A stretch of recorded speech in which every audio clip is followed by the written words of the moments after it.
All right, everyone. Got something interesting here I want to share with you guys.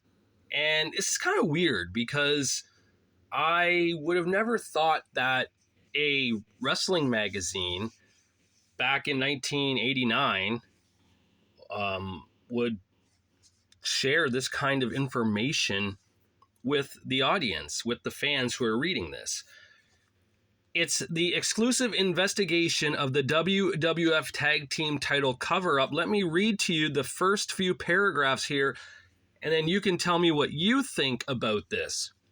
On October 2nd, 1989, at the Wheeling Civic Center in Wheeling, West Virginia, Demolition regained the WWF World Tag Team title from Tully Blanchard and Arn Anderson. On November 4th, 1989, on TV stations throughout the United States and Canada, the WWF reported on and aired the title change for the first time. For 32 days between the title change and the acknowledgement of the change, Blanchard and Anderson defended the title, even though the sellout crowd at the Civic Center saw Demolition leave the ring with the belts, and even though on October 23rd issue of Pro Wrestling Illustrated Weekly, which was actually received by subscribers on October 13th, reported on Demolition's victory. Why? This incredible story of intrigue, deception, and controversy involves almost everyone in the World Wrestling Federation, from WWF head Vince McMahon to President Jack Tunney, through the dressing rooms and into the publicity offices to the announcers, including the usually straightforward Jesse Ventura, and down to the referees and ring attendants. Okay. There you have it. A wrestling magazine that's about kayfabe stories gives a shoot article on Demolition winning the tag titles on October 2nd and the match not airing until November 4th. So at this time, I would have been, when this would have came out, I would have been 9 years old, because ironically my birthday is on November 4th. So the day that it aired was actually my birthday. I turned 9 years old that day. So I would have been 9 years old if I had this magazine as a kid. I don't think I had this one, but this is, by the way, Superstars Spring 1990, Wrestling Superstars Spring 1990. So I definitely didn't have this magazine. But with that being said now, I think if I would have read this back then, I would have been a little confused. I would have been like, you mean the belts didn't change hands on November 4th when I watched it? Because at the time, I didn't realize that these matches were taped. I mean, I always thought something was weird. Like, why are they wrestling at 11 a.m. in the morning on a Saturday or a Sunday? Depending if you watch Superstars or Challenge, right? Wrestling Challenge. So I always thought that was weird, especially when pay-per-views would air that night and you'd see like the wrestler out that morning competing. It's like, well, why isn't he getting ready for tonight? He has a big match, you know? So I guess I was kind of a little naive and blind to the obvious, but being 9 years old, of course you're going to be. You're still a kid. But to straight out say in this kayfabe magazine of unrealistic wrestling stories that a real life situation happened involving a title change seems a little bit weird. I feel like this is unneeded. It really is. It takes away now the perception of what you're seeing, I guess would be the proper way to say it. I don't even know if many adults at the time would have been aware that the belts changed hands on October 2nd and it didn't air until November 4th. And yes, if you were at the arena on October 2nd and saw the title change, that is a big deal. But you're not going to be at, okay, this was where? At West Virginia. You're probably not going to be at California 2 weeks later at a house show, you know, where the Brainbusters are defending the tag titles against the Demolition. You're probably not going to be in Toronto, Ontario at Maple Leaf Gardens for a house show where the Brainbusters are defending the tag titles against Demolition. You're just not going to be. That's not going to be happening because you live in West Virginia. And unless you have the amazing capable ability and money to go to these various arenas around the world to see these matches like thoroughly every week, every day, it's not going to happen. So it seems kind of pointless to have this story in this magazine. It just does. I don't understand it. And it's kind of neat, though, now looking back at it, because, you know, many, many, many years have gone by since 1989, right? That's crazy to think how long ago that is now. And something like this would be easily reported in a Pro Wrestling Illustrated magazine, because PWI now kind of garners more to the shoot aspect of it than the worked aspect. They know that the smart marks still read the magazines, because we went from being the marks as kids and teenagers to the smart marks in our 30s and 40s and 50s who are, you know, reading these magazines still and collecting them. So they're going to have some reality to them. And thankfully, due to the WOW magazine that came out in like 99 that Bill Apter left Pro Wrestling Illustrated for to go write for, they really were a realistic wrestling magazine. They were a shoot magazine. They talked about the real matters. Whereas PWI was still kind of doing the kayfabe stories, and then eventually had to start reporting realistic things because of that competition, right? And of course, PWI ends up buying out WOW. Go figure, right? WOW didn't survive. PWI somehow survived and is still going today. But this is a perfect example of like a really, really weird story that doesn't really need to be said in 1990 when this came out. And it's cool now, like I said, to look back and see this, but what a weird story to have then. Because if I was 9 years old reading this at the time, I wouldn't understand it. Like, what do you mean?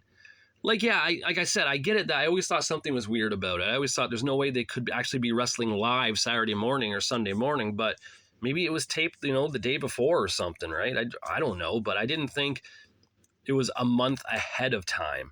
And of course, this happened with other situations too.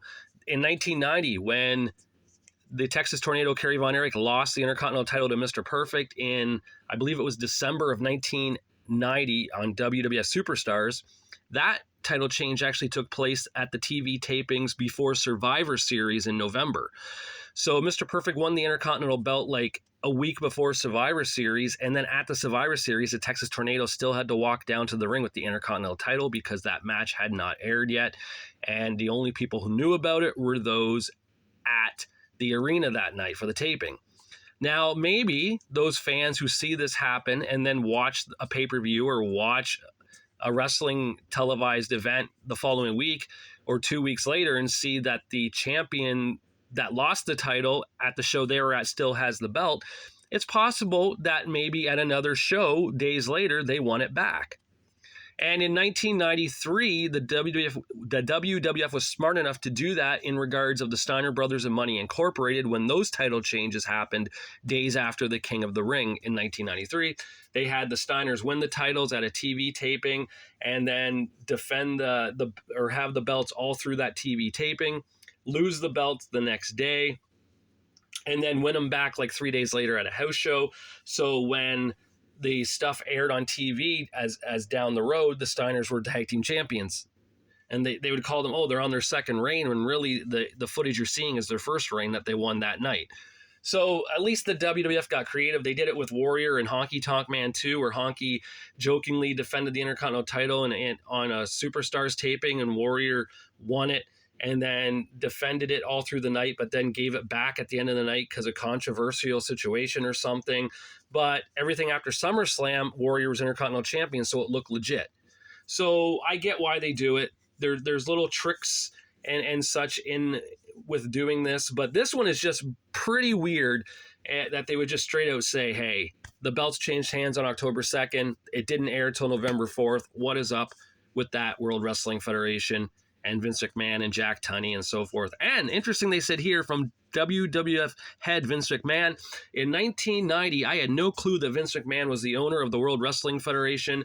I believe I found that out maybe 1992, maybe in that area. I think maybe late 91. I know I didn't know it in 1990, especially early 1990. I actually thought Jack Tunney was the main guy because he was the president. So I thought he ran the whole thing. He owned it. I didn't realize he was just a public figurehead of a character to portray on television as the president. So it's kind of funny, the little things we believed in when we were younger, watching professional wrestling, watching the WWF, and seeing things, and then years later, the truth comes out. It's almost like when you found out Santa Claus wasn't real, right? You had this belief that you're going to get everything you asked for Christmas because Santa can do it, and Santa's traveling around the world and all this, and then you find out the horrible truth when you get older. I of course was 33 when I found out Santa wasn't real. It just broke my heart. No, I'm kidding. I wasn't 33. I was actually 31. But anyways, besides the point, it sucks that they kind of spoiled it for us here, telling us that, yeah, title change happened on October 2nd. Didn't air till November 4th. Deal with it. It's like, really? Really? Oh, okay. Anyways, what do you guys feel about this? How did you guys feel about title changes back in the day happening a month ahead of time and then not airing till later? Did you guys know about this? Did anyone who's watching this ever actually subscribe to Pro Wrestling Illustrated Weekly? Because it sounds like Pro Wrestling Illustrated Weekly actually did give legit shoot stories and information compared to the magazine, which gave you the kayfabe stories, the worked stories, right? I never had Pro Wrestling Weekly, never, I don't know anything about it. I think they kind of give you a sheet of it in the PWI magazines. I think there's like that fold out thing where you have to turn the magazine sideways to read everything. I think that's the PWI Weekly, but I don't really know if that's everything. I'm going to have to go back and look at the PWI magazines here in 1989 now and see if, like, what did that say? It said October 23rd issue of Pro Wrestling Illustrated Weekly in 1989. So hold on. I have my PWI magazines to my side here. So I don't think it would be in the October issue. Let me take a look here and see what PWI, because I'm pretty sure that's what those are in here, is the PWI weekly magazines, right? I just got to find it here. I don't know. Does this one not have it? That's weird. It should have it. Or wait, it was called the Wrestling Enquirer. That's what that was. So that's totally different, I guess. Let me see. Yeah. So I thought, no, this is the Wrestling Enquirer. That's what those are. So I guess they kind of give away shoot stories. Like Zank headed to NWA, Kevin Von Erich returns. Like, I feel like there's some reality to these, but I guess Pro Wrestling Illustrated Weekly was kind of like the Dave Meltzer things that he would do back in the day. I don't know. I didn't have one, like I said. But if you had one, let me know. Please tell me what they were like. Were they cool? Are they worth trying to collect? I don't know. I don't like if they are. Maybe I'll try to get some.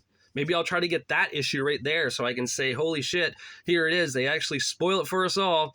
They declared that the Demolition are now two-time tag team champions, defeating Arn Anderson and Tully Blanchard, the Brainbusters, on October 2nd, 1989, at the Wheeling Civic Center in Wheeling, West Virginia.